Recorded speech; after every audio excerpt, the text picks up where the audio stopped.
Hi there, I'm Coach Kenneth. And I'm Coach Victoria. And in this video, we're going to be talking to you about, will they always be avoidant? This is a question that comes up a lot. It really is. You know, we talk a lot about attachment theory and attachment styles and how they impact relationships and breakups. And the more that you understand these things, the more you can get centered within yourself and understand that your partner has different needs than you do. So when you're able to understand and identify attachment styles within yourself and the people that you're dating, it really helps us become more enlightened and we feel more at peace with ourselves when things don't necessarily go our way, as opposed to when you don't know those things, you very sensitive, or your feelings get hurt, or you get very angry because you just think your partner is being maybe cruel or selfish. Right, and understanding the other person's point of view and attachment style can really help you be more empathetic towards them, more compassionate towards yourself. So we always think it's a great idea to educate yourself more on attachment styles. Yeah. So we're going to talk today about some different factors that may influence an avoidance point of view and avoidance capacity for change. And willingness to Are change. they able to change? Can they become more secure? Yes, absolutely. Even if it does not seem like it sometimes, and even if you might feel hopeless if you have an avoidant partner, or if you yourself are avoidant and thinking, am I always going to be this way? So we figured we would talk about it today on our channel because many of you think, well, an avoidant avoids. They avoid emotions. They avoid confrontation. They avoid communication, commitment. Why would they want to change? You know, what reason would they have to change? We see a lot of avoidants come to our channel, talk to us. We see a lot of avoidants as clients. And breakups can be one of those things that really catapults someone into personal growth, no matter their attachment style. That's right. That's a great point. Because so many times an avoidant will find themselves wanting to get back with their ex, and now the ex is resistant or hesitant, and now they are just as motivated as the anxious person. They start working really hard, and they're doing the creative healing course or the workbooks, and they get into therapy, and they're really genuinely trying to learn because they realize, I had somebody that I really loved, and I made all these mistakes and they left me. Exactly. And it does make you revisit your childhood. Where did these patterns come from? And that's what I want to start out with, is talking about how an attachment style develops. It develops in the early years of life. You know, they say the first 3 years of life is really when your brain is developing that attachment wiring. And so this is the blueprint for how you relate to your romantic partners in adulthood.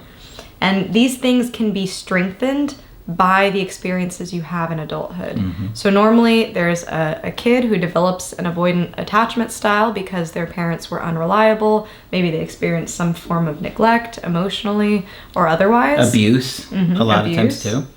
And then later on they grow up, they have relationships, and through their already avoidant attachment style, they start to see, well, this person left me, I can't trust them. This person betrayed me, you know, I shouldn't, you know, be vulnerable with others. Or this person didn't see the need that I have, it's not worth it to be in connection. So a lot of times our adult relationships end up confirming the negative beliefs that we already had in our early childhood. So this is why it's so important to be aware, so that we start to realize through our experiences, you know, we start to see it in a more neutral light rather than through the light of our hurt and pain always. Absolutely. Those are all great points. So I say that in factoring that into if change is possible and the willingness to change. You know, the amount that somebody has been hurt in childhood makes a difference. It really does. And so one of the things that you have to understand is that it's not like this black or white thing where it's like, okay, if you're avoidant, you're going to do all these things. Or if you're anxious, you're going to do all these things. Yes, you're going to see similar things. But depending upon what they experienced in their childhood is going to impact how avoidant they may or may not be, right? The more things that they've had happen to them, the likelier they're going to find themselves in the more extreme position. And it's important to remember that attachment style is a fluid spectrum. And so there are times where somebody might be really avoidant, very activated, and times where they're not. There might be someone who's very avoidant. There might be somebody who's slightly avoidant. And there's a huge difference in how they're going to respond and react. Just like, you know, your body's going to recover much faster with a paper cut than it is a broken leg. You know, exactly. it's a more severe thing that's happening to you. So you want to kind of look at it as symptoms related to the severity of the trauma. The more severe things that they saw growing up, the more likely they're going to be towards that end where you're heading towards like personality disorders, right? Now, that's obviously very extreme, but you'll find that somebody who's dismissive avoidant, and we don't talk about this too much on the channel, but somebody who's more extremely avoidant, more towards the dismissive side, is going to be exhibiting a lot more traits like a narcissist would than somebody who's more fearful avoidant, who tends to be more afraid of connection, but they long for it or they really want it more or can handle more closeness, right? Exactly. So the severity of the trauma does make a difference. Sometimes people have experienced traumatic events that are very, very, very overwhelming, and working through their attachment style might mean revisiting that, and they might be terrified to do it and less willing or likely to think about therapy. Others might have that boldness, might have enough encouragement and support in their life where they do feel ready to face those things that might have happened to them. Absolutely. So one of the factors you want to consider is, have they individuated? Okay, and we talk about this a lot because individuation is about becoming your own person. People that are healthier can make their own decisions in life. They're not so heavily influenced by family members that are more controlling or manipulating. And so if they've gotten to a place where they were able to get away from their family, make their own decisions, figure out what's healthier for them, they're going to be more likely to give a more meaningful relationship than having these parents that are using guilt and manipulation or whatever, you know, kind of abusive tactics to control them still. Exactly. And it also makes a difference what environment they're in. It's going to be very difficult for someone to make a choice towards a positive change if they're in a toxic environment.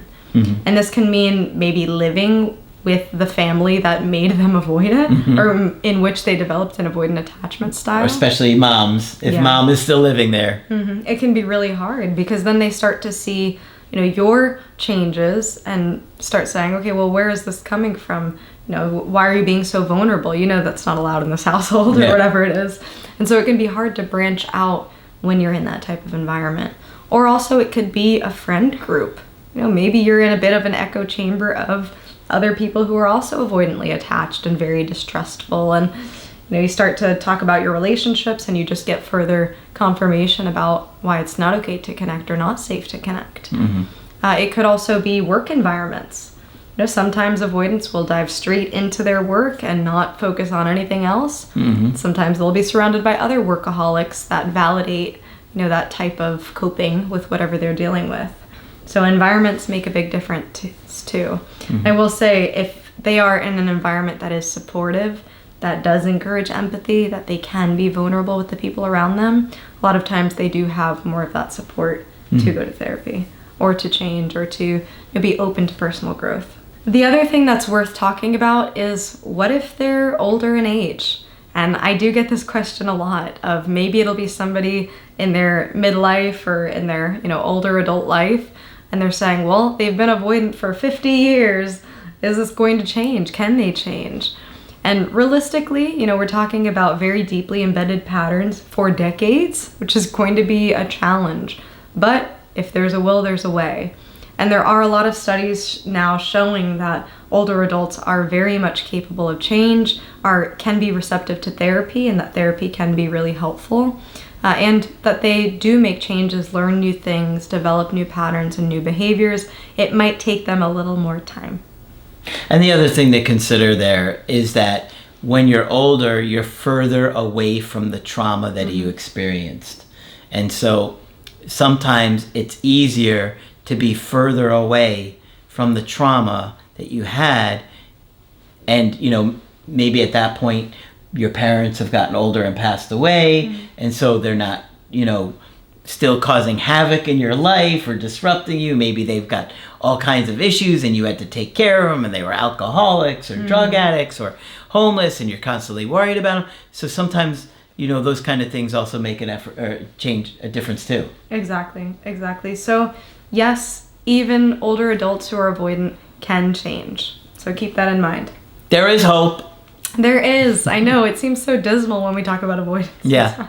They can change. And we get lots of avoidant people that want our help and that are working on themselves and doing the creative healing course or the workbooks. And they tell us they're getting into therapy and they're really changing their life.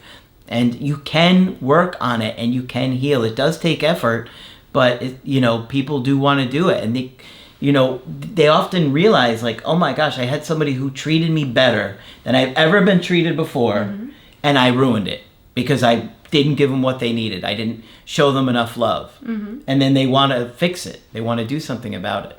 Right, and I think there is something really beautiful about being able to be vulnerable even later on in life. We talk somewhat about reparenting and inner child. I think a lot of this comes into play with the avoidance work, because you're basically saying you're allowed to experience the feelings that you did as a kid that you never were allowed to at whatever age you're at now. And I think that's something that's really important, really special. Yep. So I think overall we're trying to say that avoidance can change, but like anything else, it takes an effort and it takes consistency and hard work. And if they're willing to do it, they can do it. But that, if you're hoping an avoidant will change, you don't want to put your life on hold either. You have to decide how likely that situation is and weighing all the different factors on their motivation level or their ability or their desire and all those things. And if you're avoidant, you definitely can. It just means you have to work at it, okay? Yeah. And I would say celebrate even those small moments of vulnerability. Those are really where the healing comes in. When you're avoidant and you're realizing it and you're working on it, it might not be tomorrow that you're ready to just put your heart on the table. But with those small steps, it can make a big difference over time. Absolutely. All right, so hopefully this video has been helpful to you. And of course, if you want to get our help personally, you can do that on my website, askcraig.net. I do email coaching and I do Skype. Victoria is also available for Skype coaching. I'm here whenever you'd like to chat. Just click on her name on the top of the website to schedule with her. But that's it for this video. I'm Coach Craig Kenneth. And I'm Coach Victoria. And we will talk with you soon.